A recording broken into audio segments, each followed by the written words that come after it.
Good. Nah, it should have been like, oh, whoops. That's the intro for today. Whoops. Oh, whoops. Because, yes, today is a musing session, Mere Mortals Musing, where you have a deep conversation with a lighthearted touch. Lighthearted What? tough. Lighthearted tough. This is making mistakes already. Good. Because, yes, indeed, today we're talking about making mistakes. Dude, our words are just out today. Blah, blah, blah, blah. Making mistakes. That is the topic, the theme for today. And we will be going deep into all sorts of things. I'm just meaning, like, I'm just saying everyone, absolutely. Everyone today. Yeah. This is crazy. Everyone who you know from work. Yeah, well, no, this is actually crazy. I'm going to stop it right there because I'm just going to... That dude was the original guy that I went into Accenture. He was my original OG, mentor, I guess you'd say it. Lives in Sydney for most of the time. Only comes to Brizzy like once every couple of months. And is a big investment banking type dude over in Sydney. So okay. How random was that? Cool. God damn it, all these people. But anyways, making mistakes, folks. Yes. Making mistakes. One's making a mistake there and bringing up random shit no one cares about. Yeah, I know, right? Why making mistakes? Yeah, so this came up for me because we were both listening to the Tim Balaji episode a little while ago. Yes. And I was going to bring this up as just a thing in meanderings, but I went, you know what, this could... one, we had some pretty long meanderings recently, so I just didn't bring it up. And then it was because he was chatting about journalists not owning up to mistakes. And I thought, oh yeah, that's an interesting topic to dive into. Why wouldn't they be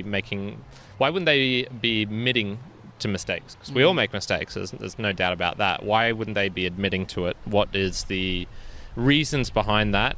And then it got me thinking about because I was at that very moment making a couple of mistakes, tiny ones in my own life, but making some mistakes. I was just I was like, yep, that's it. That's the topic for this week. So let's start with the definition. I did get a definition here, and I think this will be useful because making mistakes, if you want to talk about it, you need to be careful. You need to be careful for this topic in particular. So there's two definitions I got here. One is an act or judgment that is misguided or wrong. So i.e. you've made a mistake, your judgment was wrong. The other one, which I prefer, is a wrong action or statement proceeding from faulty judgment, inadequate knowledge, or inattention. So for me, this suggests that there can't be any intent behind it. So for example, if you are caught cheating on your wife, that's not a mistake. That's you intentionally doing something and you just ended up getting caught for it. So maybe you could argue, oh yeah, but my judgment of the risks was wrong. I didn't expect her to be at her friend's place at this time, etc., etc. But the intent behind it is your penis didn't fall inside of her accidentally. That was something that could be foreseen for sure. So I think it'd just be useful to keep that in mind if we're talking about mistakes and whatnot, that it's not something that was intentional and you got caught for. It's not a mistake. That's not a mistake. That's something different. I do like that. I don't know what you'd call that, and I would say that's an error. Yeah, you could call it an error. You could other things, misguided, whatever. Not a mistake. Yeah, not a mistake. For sure. And so that was just one thing I wanted to get right off at the start. Well, let's go to that point as you brought up from the actual podcast. Do you think that there is difficulties for why journos might not own up to mistakes? If you were a journo, would you own up to all the mistakes if you were to pump out? I don't know. I've never worked as a journalist. Actually, this was, funnily enough, another one thing that someone said recently. It was like, oh yeah, Karen does really good sort of like journalistic interviews, and it's like, what? No, wrong. Big mistake on their part. Yeah, exactly. But I don't know what the world of a journalist is like. You hear stuff from the outside saying it's pretty cutthroat. You're always striving for attention because your newspaper is in decline, or you're trying to get that bit of market share. Now that Facebook and all this random stuff is in there, everyone is becoming a journalist in a way. Like everyone is posting their own stories and whatnot, and that is taking away from the market that they used to have, i.e. of opinion and of absolute fact. So that they can't afford to admit mistakes, because if someone just hears that, goes elsewhere, like, they're not going to come back.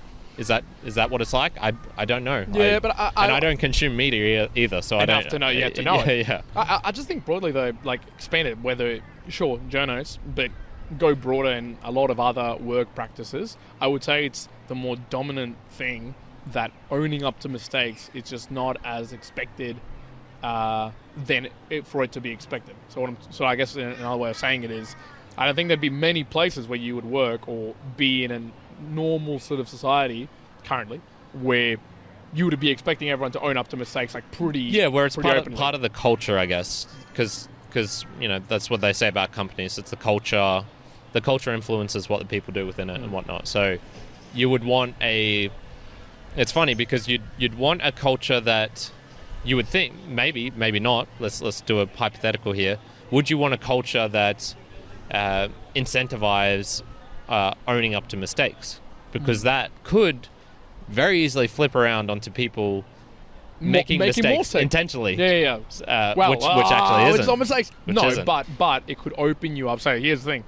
If you had a culture where you want mistakes to be owned and open and be accepted, then you could have more mistakes eventuate because there's less rigor and discipline to maybe an existing process. So let's just take, for instance, like our podcast, just because it's an easy thing.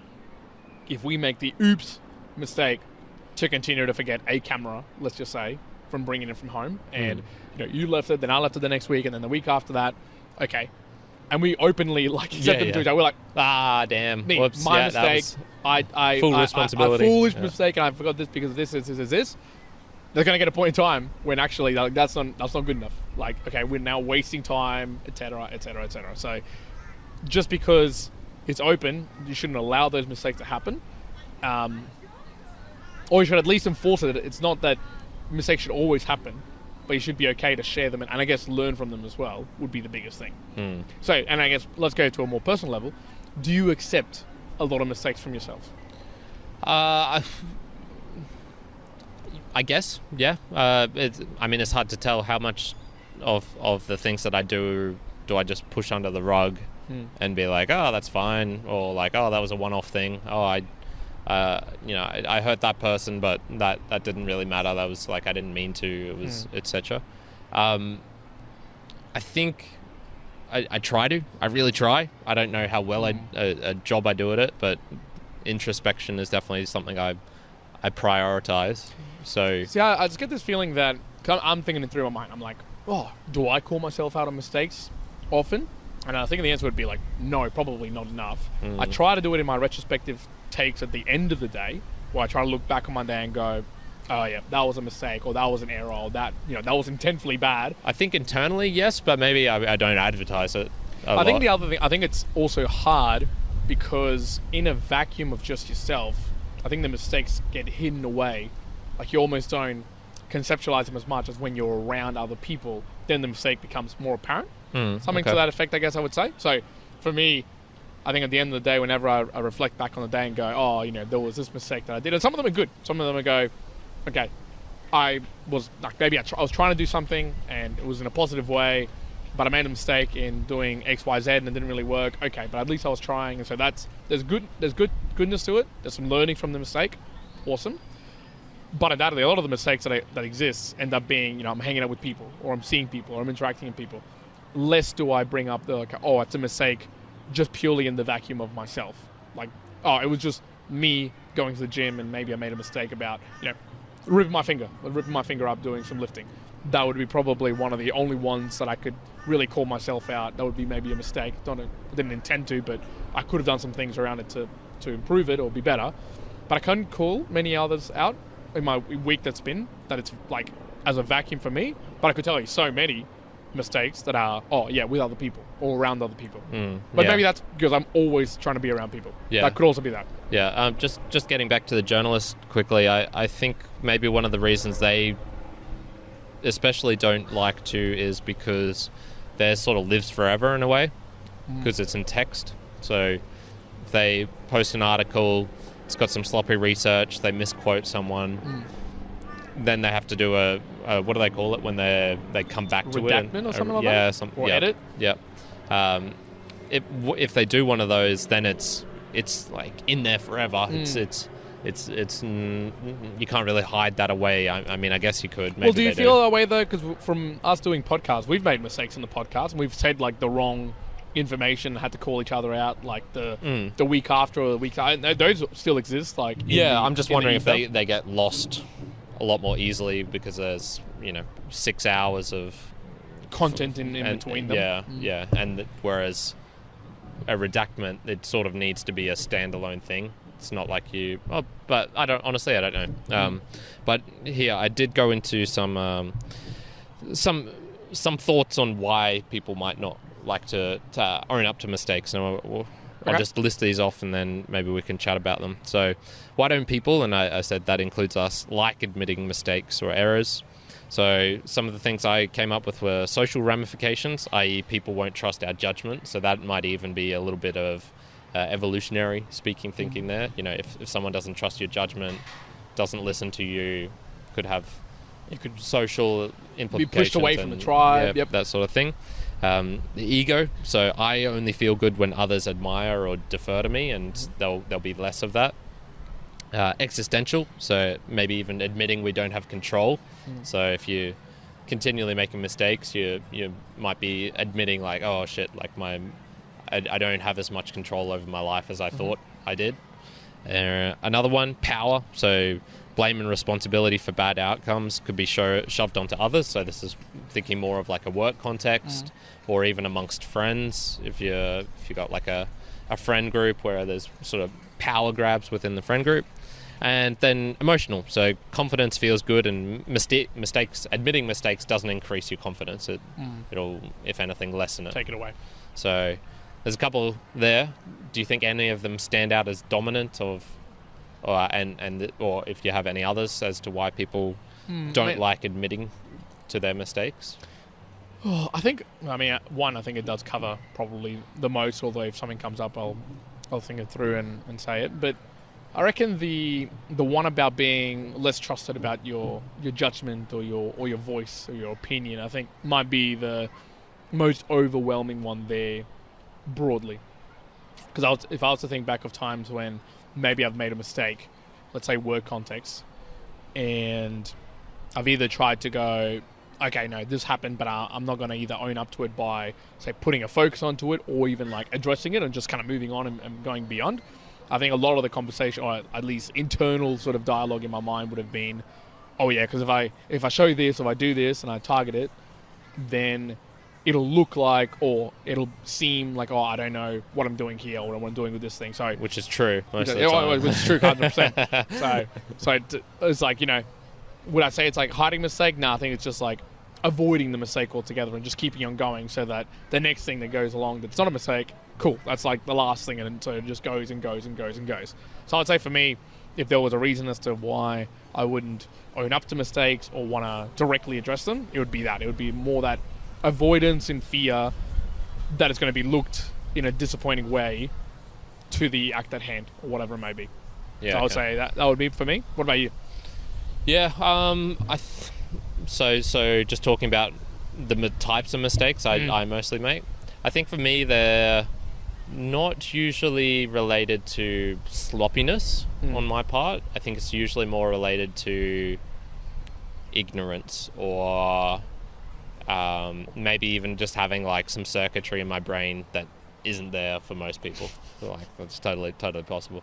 And so when I think of like the mistakes that I make most frequently, I think they're more sort of social errors. So with other people. So yeah, sure, I drop a plate every now and then. Or, I'm trying to carry 3 different things at once, and I'll, somewhat know that it's like a bad idea, and I'll just do it anyway. Yep. That those sort of things, and then plate smash, and it's like, oh, got to clean it up and whatnot. Yep. Those sorts of things, I do. Everyone does those, but I think more the ones that hurt more are the ones where I'll accidentally hurt other people by. Here's a perfect example. A friend of mine, someone close to me commented this person that when they first met this person, they thought they were gay. I passed this information on, and then because it was kind of funny, like I thought it was funny and then this caused like a little bit of tension between the two people when they met next. Ooh. So that is probably, I would say, a mistake on my part. That was a little bit of a social error. That sort of stuff I probably do way too often. And see, but okay, so let's say with that mistake, did you own up to the mistake? Did you try? Yeah, I did. I apologize. Yeah. So I apologize for sort of maybe saying something that was told to me in comfort. Not explicitly told like, hey, blah blah blah, don't say this, but it was. But maybe the social cues would have been like, okay, maybe this one I'll sort of keep it to myself. Yeah, exactly. So ones like that, I think I do quite often. Gotcha. I think those ones are the ones that I really fall into. Now, what's the reason for that? Yeah, once again, it was like maybe a misjudgment in that I thought everyone would find it funny rather than it's pretty not. Rather than not. Was it because I just couldn't foresee long enough? Was it because I didn't have enough information about the two people involved so that I couldn't accurately predict their reactions? Could have been a large part of that. Things like that. There's a lot of things, but I would just say in that arena of social actions, that's where it comes up the most for me. Gotcha. For sure. One thing I was going to say as well, because you were just talking about like the mistakes, I think it also very much depends between a small mistake and like a genuine mistake that you actually have to also sort of interact with. And I think the one that I'm getting good at is the smaller trivial mistakes. So the mistake that we were just talking about where you drop a plate or you've gone and run over the side of a curb or something. Even that one was, I would say, relatively trivial. It's just like, one and done. I'm never going to have to really bring that up again. Well, no, I mean even more, and the reason I'm saying even more trivial is I'm talking the mistakes that you might make almost on a day-to-day basis, which maybe in the past, let's again go back 10, 8, 9 years ago, would have been ones that kind of trip you up for like an hour or two. You drop a plate and kind of messes with your head and you go, oh man, I did this and now I'm frustrated about it and now it's affecting like the rest of my day. We're very much now, I think, let's say 95% of the time, like most of the time. So if those mistakes happen now to me, like in everyday life, it's just cool, acknowledge, like that mistake happened. Why did it happen? Quick little, think through of it, cool. And then you move on. You kind of like, just no factor in a day-to-day life. But then it's like the bigger mistakes, like maybe those sort of mistakes or even beyond where you make like a truly massive mistake where you didn't intend them, but you didn't submit your assignment or you didn't submit your work thing. And it's like, oh, okay, I've got to address this properly because it's a pretty big mistake. Those ones are probably the harder ones to actually deal with. Yeah. Have you committed any that you think were real big mistakes in your life? And that you don't have to share if you don't want. I mean, not that I can think of like huge mistakes. I'm like it's like obviously like life changing type of deal.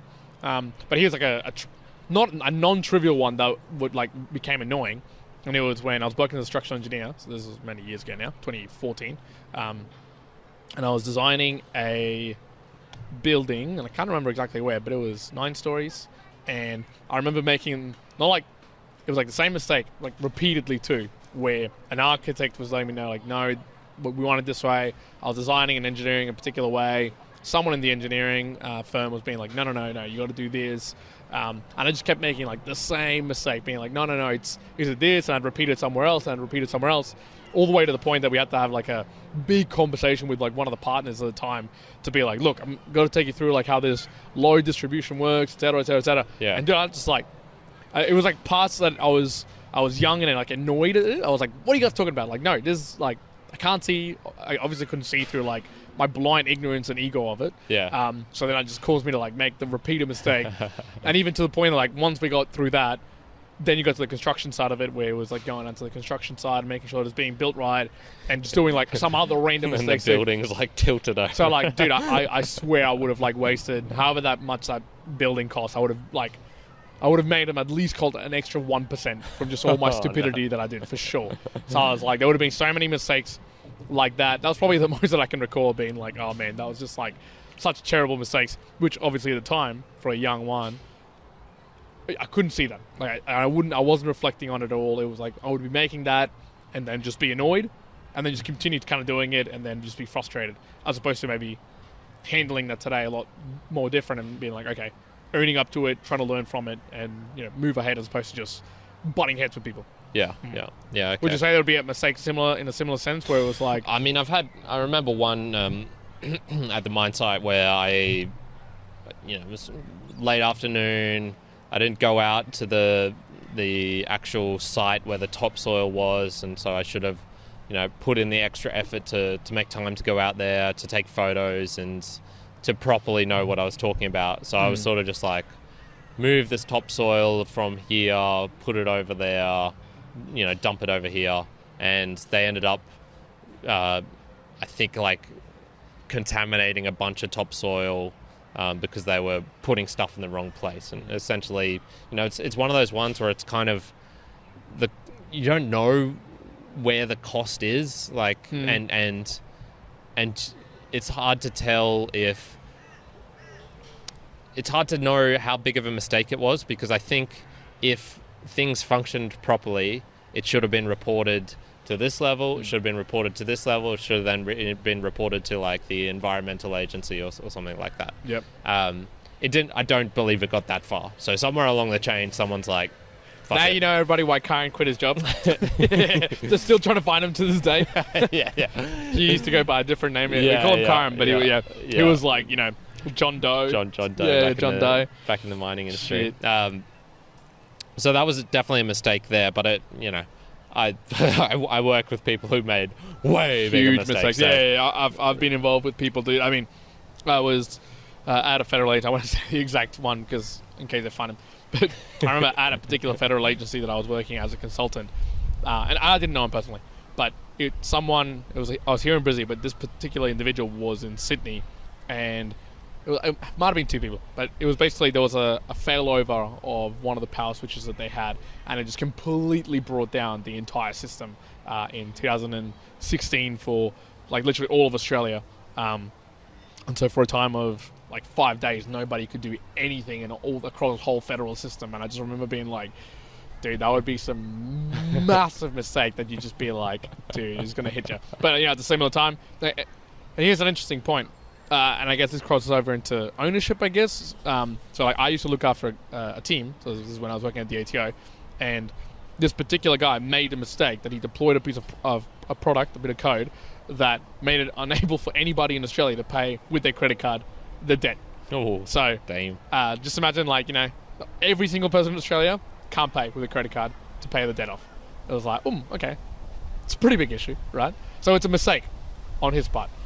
But also, semi-ownership, semi-mistake as well. I went, okay, there's some mistake that lays on me as well in maybe not ensuring that the quality of the product was stable enough, not owning and doing some quality checks myself before it sort of went out, all these sort of things, which kind of falls in line with ownership, I guess. But a young one, 2014 one, there is no way he would have done that. There was no way he would have owned up to any mistakes. And if I was on the end of the guy who ended up doing that thing with the credit card not being able to pay, I think I would have tried to blame others or just being like really angry about it. So there's probably some other big mistakes I've seen happen. Yeah, so there's lots of ones, work ones and whatnot, small and big, that I've personally here's a good personal one. I made the massive mistake that one day, and you were there and Manshall was there, we're at a good life, and we were deadlifting. And I was deadlifting and my back was sore, like really, really sore. And I deadlifted up to 170 at the time, or 180. This was like 4 years ago. I deadlifted on it was 2 years. Might be 2 years. Okay, it's only 2 years ago. Well, it's almost 3 years. Right, 2022 is around the corner, man. It would be like two and a bit. But anyways, we're deadlifting, and deadlifted heavy, but my back was sore. And then I went down. I don't know what possessed me to do this, but after that really heavy set, I moved down to like 120 kilos to deadlift, and I was going to deadlift for a couple of reps, and I just felt like my back wasn't right. And dude, I pulled it, and basically just felt like this massive shock down the right hand side of my leg, like almost like paralysis level type of like shock, and it was what I would imagine to be just like my IT band or something just pressing against my nerve. I had to like lay down, being like, oh dude, my back's like really stuffed. And I'm pretty sure from that day, yeah, my back's still been like really wrecked. Not to the point I can't do anything. I can still do a lot of things. But I reckon that was like a terrible mistake that I made from a lifting perspective. Totally being like, yeah, she'll be right. I'll be able to do it. And then, yeah, just not working out well at all for me. No. True, yeah. I don't have any physical ones, but I was trying to just think, like, what are some of the things that I've had the most regret over in life? Because I think that's sort of like an indication that... Of a mistake then. It was a big mistake.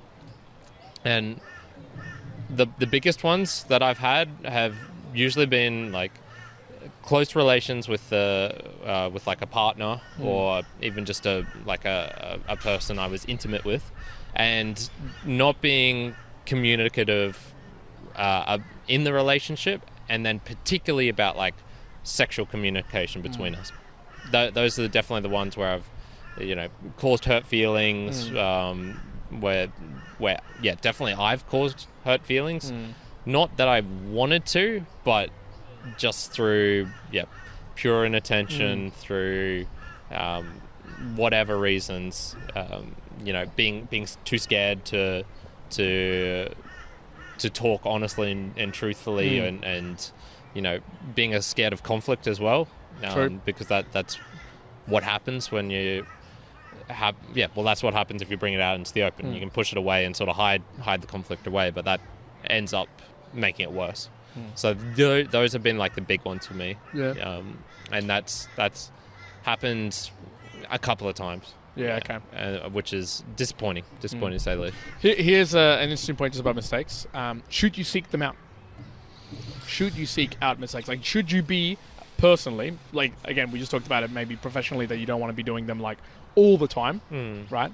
Maybe you if because that culture could breed that everyone then making mistakes and you can go backwards. But personally, should you be seeking to make mistakes? I think you could make an argument that yes, in a way, because then that's almost, sort of failing in a way. Making mistakes is also another word for failing at something. And so if you're failing, you're right at that boundary point of like the optimal growth or whatever. So you can put that spin on it and say, like, if you're continually making mistakes, yes, because you're pushing yourself further, harder, faster than you would have been previously. So let's just take an example that we're used to of running. So if you're running and you're making mistakes about, I don't know, your stride length, you're making mistakes about going out when it's wet and rainy, and then you're like slipping on stuff, you scrape your knee, and it's like, shit, all right, well, at least I've learned not to go out and run when it's super wet and rainy. Maybe I should go to a running track when that's the case, rather than running on the roads and things like that. So I think there could be an argument for it, but I wouldn't be wanting more mistakes in my life per se. It's not like a day is better when I've made 5 mistakes rather than a day where I've made like 1. Yeah. So I guess the way I was thinking about it was that, and it's weird because obviously it's not, there's no intent for the fact of making mistakes, but as long as they fall within some sort of calculated domain where maybe there's an expectation that you're going to make mistakes, but it falls within a range that it's acceptable and you can handle, then I'd probably say, that would be my debate of saying, yes, it's probably good to have more mistakes in your life if you're aspiring or trying to grow or trying to learn or do other things. That's always fantastic. Like, you could learn no German, or you could try and learn German and make lots of mistakes in your way to learn German, but in the end you're probably going to be better ahead and trying to get to German than not doing anything to German, right? I don't know, man. You haven't heard my German. It's probably you're probably better off just being at a 0. At a 0 level, you're doing negative learning here. But I think there's some path where if you want to try and aspire, achieve, and be disciplined and do something, you kind of have to have acceptance that there's going to be mistakes that come along with it. But as long as they're calculated and within like tolerable limits, fantastic. Invite more mistakes in your life.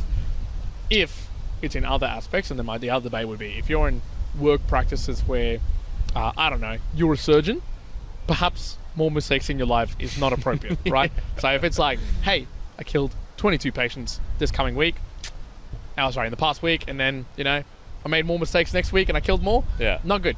I don't think that they're going to be suggesting that you come back the week after to continue at the hospital. So there's some places where I wouldn't invite mistakes into life. So maybe, that, maybe if you're, there's lots of professions, I'm sure you can imagine it, but I guess another area that I would say not to want to make lots of mistakes is like really crucial, like emotional, social structure connections. There, I wouldn't be inviting big mistakes to happen. So, I don't know. Misunderstandings. Let's just go with the one that you've mentioned of me in the past, because we've talked about it on the podcast. If you go and punch someone in the head as to try to show them off a particular point or something, maybe you do it once and you find out like, oh, it's a big mistake. I probably shouldn't have done that. You keep doing it in different circumstances, it's going to catch up with you real quick. It's going to be terrible. So, there's some mistakes that you don't want to invite. There's some mistakes I'd say you do want to invite. And maybe if they're aligned with aspiring towards a goal or something that's productive in your life, then that's okay. Yeah. And then just control them. Obviously, you don't want to, again, you're learning German and you want to have the right kind of mistakes. You don't want to have the mistakes where, oops, I'm actually learning French. Like, oh, damn. And then you become like... A common mistake. The common mistake, you become proficient in French and it's all of a sudden you go to Germany and you're so happy about it and then you're like, damn. Or, like, this would happen for sure in some practices. Well, an example of a long time back, that sperm book that you read, you could... Sperm Wars. Sperm Wars. You read it. You become like proficient in like that particular information. You go and research it. You like do all you can for it. You start talking to people about it, and then you're like, "Oh, mistake! Like actually, I was all completely wrong and bullshit, and I just completely didn't check." Not like a huge mistake, right? Not like a massive mistake, but maybe you could have saved yourself a lot of time not doing that. So there's some mistakes you don't want to repeat. Well, the good thing is I have actually learned from that. If you check out the book review that is just released previous to this, there's a guy called Paul Carter, and he had the book title is Don't Tell Mum I Work on the Oil Rig. She thinks I'm a piano player in a whorehouse. And wonderfully titled book. Yeah. Well, the thing with this is this book is it's very deceptive in a way. It's a clickbait title. There's nothing. None of the book revolves around his mum. Oh my god! Nothing was it. Pianos weren't bought up at dude. What the hell? Is this serious? It is true he worked on the oil rigs, but his mum knew about it the whole time. That's so filthy. What I gained from this book. So what you're saying is his mum made a mistake in having him. Yeah. Well done. Well, the funny thing is, like, he kind of looks like me. Like when I was looking at it, I was like, man, this is going to be the easiest editing like thumbnail to do. Because it's just going to be like, I won't even have to like put the bald head in. I can just probably change my eyes with his eyes, and it's like, oh fuck, that's Kyron. But what I learned from this was, funnily enough, related to Sperm Wars. I am not trustful of the things. I wouldn't be trustful of repeating the things in that book. There was a lot of funny, fantastic stories in there. I'm sure most of them have a grain of truth in them, but just because of the title of the book, because of the type of stories that were being told, made me go, fun, but would I ever use this as an example of, oh yeah, this thing happened in real life, I read it in this book. Gotcha. Hell no. No, because... well, that's a mistake. I'm not going to repeat again in that if the book has some slight judgment calls in it, if it sounds a bit too fantastical, if the story is too wonderful, and there's crazy stories in there about him blowing up monkeys with his pet monkey with a coconut, about going to this midget bar in Singapore and like throwing a legless Russian out of a train in Siberia or whatever into the snow. What? Like there's all these fucking crazy stories. Would I be comfortable repeating them as true? No. Repeating them here for posterity's sake. Yeah. So one thing I did want to bring up as well was some historical ones, because I was like, let's see what Google says were the biggest mistakes in history. Oh yeah. And so there was a whole lot. You'll get some ones which are pretty fantastical, and also ones where I'm like, I don't think that's a mistake. And so to give some examples, the funniest ones for me were the ones where people selling shares for $1 instead of $1,000, or selling one not buying Jupiter shares. One not buying Jupiter shares. I'm pretty sure the other day there was someone who tried to sell something for 690 ETH or 0.6 for 69 Ethereum and put 0.69 in instead. So in taking out a 1000x or 100x gain because they were fat fingered. Ordering trains that are too wide. Looking at you, France. They ordered a bunch of trains and they were too big. They were too wide for the platforms, which is like train 101. Apparently, if you're ordering trains, make sure it fits onto your tracks and onto your railway station. But there was like a bunch of stuff which. Those ones I was like, yeah, they're mistakes because they're instant regret decisions. They are someone's done something, the train comes in, shit. Yeah. Shit. Your bottom, your stomach just sinks. You get that feeling in your gut where it's like, oh no. You're like, oh no. But then they were saying stuff like, there was a private in this is a pretty famous story. There was a private in World War I who had the opportunity to kill Hitler. Hitler was unarmed in one of the trenches. This guy decided not to shoot him, and they're like, that's the biggest mistake in history. But I wouldn't say that's a mistake. That guy made a conscious decision. There's no way he could have ever known about the subsequent unfolding of history. I would almost be prepared to say, with very little historical knowledge and absolutely being a mere mortal, but I actually think that even if he had, that would have almost also occurred. Still, what happened in World War II would have almost exactly. occurred. Or opposite, imagine he had all of that knowledge. I think it's a perfectly valid call to not shoot someone who's unarmed in a ditch, no matter how bad they might be in the future. That's I don't think that's a mistake. A guy accidentally losing his hardware wallet in 2009, which had 7,000 bitcoins on it. I actually just saw that yesterday. Yeah, a little thing. It was like an image that said that, and again, it was like he threw it away in 2009 and lost it, but he's been looking for it for the last 8 years. In a landfill. And it's worth like $350 million now. But and you'd be pretty devil about that. Oh, for sure. But is that a mistake? I find that hard to call a mistake, because you could just that's sort of like looking in hindsight. I feel like a mistake is something that you react to in the moment. It's good point. You know it's happened.